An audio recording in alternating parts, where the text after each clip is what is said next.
And first of all, I'd say starting a business is not for everyone. You know, so generally, starting a business, I'd say number one is have a high pain threshold. That's there's a friend of mine who's got a good saying, which is that starting a company is like eating glass and staring into the abyss. Okay, that's generally what happens because when you first start a company, there's lots of optimism and things are great, and then so happiness at first is high. Then you encounter all sorts of issues, and happiness will steadily decline, and then you'll go through a whole world of hurt.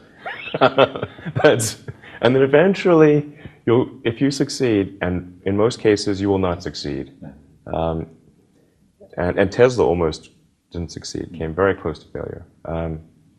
Then if you succeed, then after a long time, you will finally get back to happiness.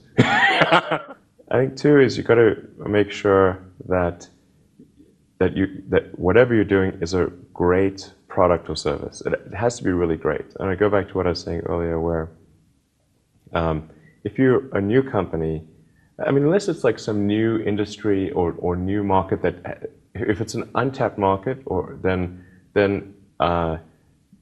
you have more ability to,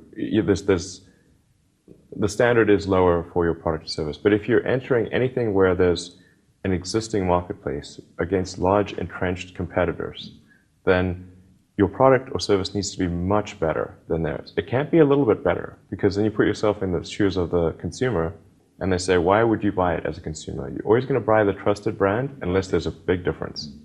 So a lot of times,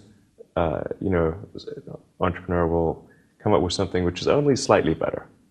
And it can't just be slightly better. It's got to be a lot better. Number three, I'd say, is constantly seek criticism. Yeah.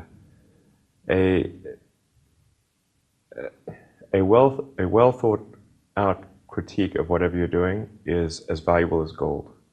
And you should seek that from everyone you can, but particularly your friends. Usually your friends know what's wrong, but they don't want to tell you because they don't want to hurt you. So lift you up, sort of. Yeah. So they'll say, "Oh, I would encourage my friend, so I'm not going to tell him what I think is wrong with his product." Yeah. It doesn't mean your friends are right, but very often they are right, and you at least want to listen very carefully to what they say. And to everyone, if you're looking for, basically, you should take the approach that you're wrong. That you, the entrepreneur, are wrong. Your goal is to be less wrong.